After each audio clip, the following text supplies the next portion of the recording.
ओम नमो भगवते वासुदेवाय नमः। जय श्री राम। रामायण कथा अरण्यकांड भाग 1। दंडक वन में विराट वध। सीता और लक्ष्मण के साथ राम ने दंडक वन में प्रवेश किया। वहां पर उन्हें ऋषि मुनियों के अनेक आश्रम दृष्टिगत हुए। ये क्षेत्र अत्यंत मनोरम था। वहां पर बड़ी बड़ी यज्ञशालाएं थीं तथा हवन सामग्री भी प्रचुर मात्रा में उपलब्ध थी। उन आश्रमों में तेजस्वी ऋषि मुनि अपनी आध्यात्मिक साधना में लिप्त रहा करते थे। वीर तपस्वियों के वेश में राम लक्ष्मण को देखकर वे समस्त ऋषि मुनि अत्यंत प्रसन्न हुए। राम, सीता और लक्ष्मण का समुचित सत्कार करने के पश्चात वे बोले, हे राघव, यद्यपि आप वन में हैं, किंतु हमारे लिए आप ही राजा हैं। हम वनवासियों की रक्षा करना आपका परम कर्तव्य है। आत्मचिंतन में व्यस्त रहने वाले यहाँ के निवासी तपस्वियों को दुष्ट राक्षस निर्विघ्न रूप से ईश्वर आराधना नहीं करने देते। वे उनकी तपस्या में विघ्न तो डालते ही हैं, साथ ही साथ निरपराध तपस्वियों की हत्या भी कर डालते हैं। इसलिए हम आपसे आग्रह करते हैं कि हे रघुनंदन, आप उनसे हमारी रक्षा करें। रामचंद्र ने उन्हें आश्वस्त किया कि वे शीघ्र ही इन राक्षसों का विनाश कर इस क्षेत्र को निरापद कर देंगे। वहां से उन्होंने महावन में प्रवेश किया, जहां नाना प्रकार के हिंसक पशु और नरभक्षक राक्षस निवास करते थे। ये नरभक्षक राक्षस ही तपस्वियों को नष्ट किया करते थे। कुछ ही दूर जाने के बाद बागंबर धारण किए हुए एक पर्वतकार राक्षस दृष्टिगत हुआ। वे राक्षस हाथी के समान चिंघाड़ता हुआ सीता पर झपटा। उसने सीता को उठा ही लिया और कुछ दूर जाकर खड़ा हो गया। उसने राम और लक्ष्मण को संबोधित करते हुए कहा, तुम धनुष बाण लेकर दंडक वन में घुस आए हो।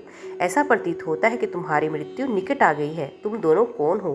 क्या तुमने मेरा नाम नहीं सुना? मैं प्रतिदिन ऋषियों का मांस खाकर अपनी क्षुधा शांत करने वाला विराट हूँ। तुम्हारी मृत्यु ही तुम्हें यहाँ ले आई है। मैं तुम दोनों का अभी रक्तपान करके इस सुंदर स्त्री को अपनी पत्नी बनाऊंगा। उसके दंभ युक्त वचनों को सुनकर राम लक्ष्मण से बोले, भैया, विराट के चंगुल से फंसकर सीता अत्यंत भयभीत एवं दुखी हो रही है। मेरे लिए बड़ी लज्जाजनक बात है कि कोई अन्य व्यक्ति उसका स्पर्श करे। पिताजी की मृत्यु तथा अपने राज्य के अपहरण से मुझे इतना दुख नहीं हुआ जितना आज भयभीत सीता को देखकर हो रहा है। मुझे ये भी नहीं सूझ रहा कि इस दुष्ट से सीता की कैसे रक्षा करूं। राम को इस प्रकार दीन वचन कहते सुनकर लक्ष्मण ने क्रुद्ध होकर कहा, भैया, आप तो महाप्रकर्मी हैं। आप इस प्रकार अनाथों की भांति क्यों बात कर रहे हैं? मैं अभी इस दुष्ट का राक्षस का संहार करता हूँ। फिर विराट से बोले, रे दुष्ट, अपनी मृत्यु के पूर्व तू हमें अपना परिचय दे और अपने कुल का नाम बता। विराट ने हंसते हुए कहा, यदि तुम मेरा परिचय जानना चाहते हो तो सुनो। मैं जय राक्षस का पुत्र हूँ। मेरी माता का नाम शत्रधा है। मुझे ब्रह्मा जी से ये वर प्राप्त है कि किसी भी प्रकार का अस्त्र शस्त्र ना तो मेरी हत्या ही कर सकता है और ना ही उनसे मेरे अंगों को छिन्न भिन्न हो सकते हैं। यदि तुम इस स्त्री को मेरे पास छोड़कर चले जाओगे तो मैं तुम्हें वचन देता हूँ कि मैं तुम्हें नहीं मारूंगा। विराट के वचनों से क्रोधित राम ने उसे तत्काल तीक्ष्ण बाणों से बेधना आरंभ कर दिया। राम के बाण विराट के शरीर को छेदकर रक्त रंजित हो पृथ्वी पर गिरने लगे। इस प्रकार जब घायल होकर विराट त्रिशूल ले राम और लक्ष्मण पर झपटा तो दोनों भाइयों ने उस पर अंगनी बाणों की वर्षा आरंभ कर दी, किंतु विराट पर उनका कुछ भी प्रभाव नहीं पड़ा। वे केवल उसके त्रिशूल को ही काट सके। फिर जब भयंकर तलवारों से दोनों भाइयों ने उस पर आक्रमण किया तो वे सीता को छोड़ राम और लक्ष्मण को दोनों भुजाओं में पकड़कर आकाश मार्ग से उड़ चला।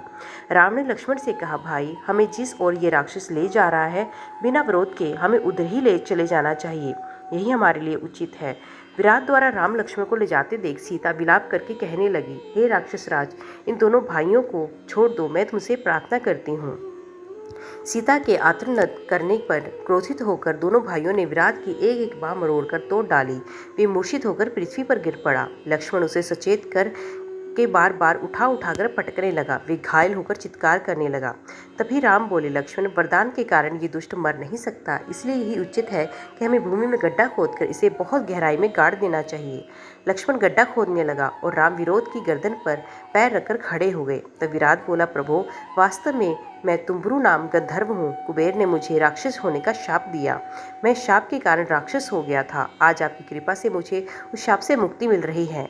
राम और लक्ष्मण ने उसे उठाकर गड्ढे में डाल दिया और गड्ढे को पत्थर आदि से पाट किया। सारा वन प्रांत उसके आर्तनाद से गूंज उठा। जय श्री राम। अरण्यकांड भाग 2। महर्षि शरभंग। भयंकर बलशाली विराट राक्षस का वध करने के पश्चात राम, सीता और लक्ष्मण महर्षि शरभंग के आश्रम में पहुंचे। महर्षि शरभंग अत्यंत वृद्ध थे। उनका शरीर जर्जर हो चुका था। ऐसा प्रतीत होता था कि उनका अंतकाल निकट है। सीता और लक्ष्मण सहित राम ने महर्षि के चरण स्पर्श किए और उन्हें अपना परिचय दिया। महर्षि शरभंग ने उनका सत्कार करते हुए कहा, हे राम, इस वन प्रांत में कभी कभी ही तुम जैसे अतिथि आते हैं। अपना शरीर त्याग करने के पहले मैं तुम्हारा दर्शन करना चाहता था, इसलिए तुम्हारी ही प्रतीक्षा ही मैंने अब तक अपना शरीर नहीं त्यागा। अब तुम्हारे दर्शन हो गए, इसलिए मैं इस नश्वर और जर्जर शरीर का परित्याग करके ब्रह्मलोक को चला जाऊंगा।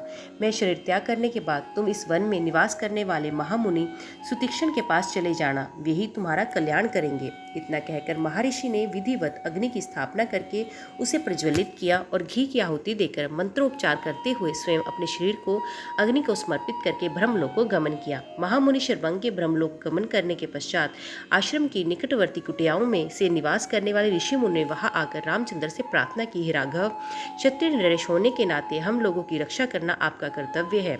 जो हमारी रक्षा करता है उसे भी हमारी तपस्या के चौथाई भाग का फल प्राप्त होता है। किंतु दुख की बात यह है कि आप जैसा धर्मात्मा राजाओं के होते हुए भी राक्षस सज्जन हमें अनाथों की तरह सताते हैं और हमारी हत्या कर देते हैं। इन राक्षसों से ने पंपा नदी और मंदाकिनी नदियों के क्षेत्रों तथा चित्रकूट पर्वत में भयानक उपद्रव मचा रखा है। उनके उपद्रव के कारण तपस्वियों के लिए तपस्या करना ही नहीं, जीना भी दुभर हो चुका है। ये समाधिस्थ तपस्वियों को मृत्यु के मुख में पहुंचा देते हैं। इसलिए हम आपकी शरण में आए हैं। आप इस कष्ट से और अपमान से हमारी रक्षा करें और हमें निर्भय होकर तप करने का अवसर दें। राम बोले, हे ऋषि मुनियों, आपके कष्टों के विषय में सुनकर मैं अत्यंत व्यथित हुआ। पिता की आज्ञा से अभी मुझे 14 वर्ष पर्यंत इन वनों में निवास करना है। आप लोगों की रक्षार्थ में इस अवधि में रक्षक राक्षसों का चुन चुनकर नाश करना चाहता हूँ। आप सबके समक्ष मैं प्रतिज्ञा करता हूँ कि अपने भुजबल से मैं पृथ्वी के समस्त ऋषि द्रोही राक्षसों को समाप्त कर दूंगा। आप लोग मुझे आशीर्वाद दे ताकि मैं इस उद्देश्य में सफल हो सकूं। इस प्रकार से उन्हें धैर्य बंधा और राक्षसों के विनाश की प्रतिज्ञा कर रामचंद्र, सीता और लक्ष्मण के साथ मुनि सुतीक्षण के आश्रम में चले गए।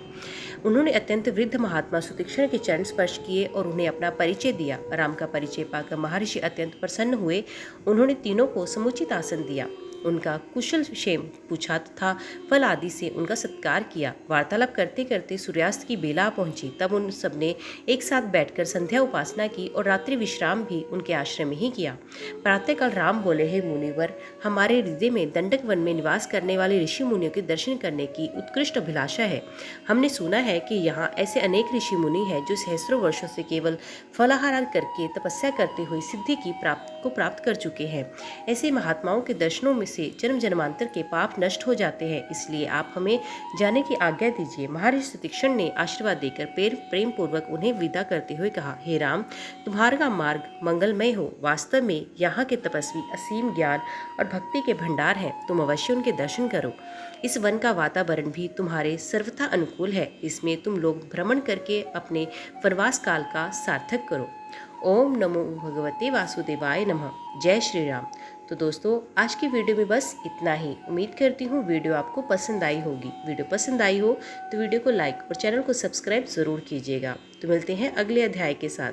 तब तक के लिए देखते व सुनते रहिए। जय मां कंजक, जय माता दी।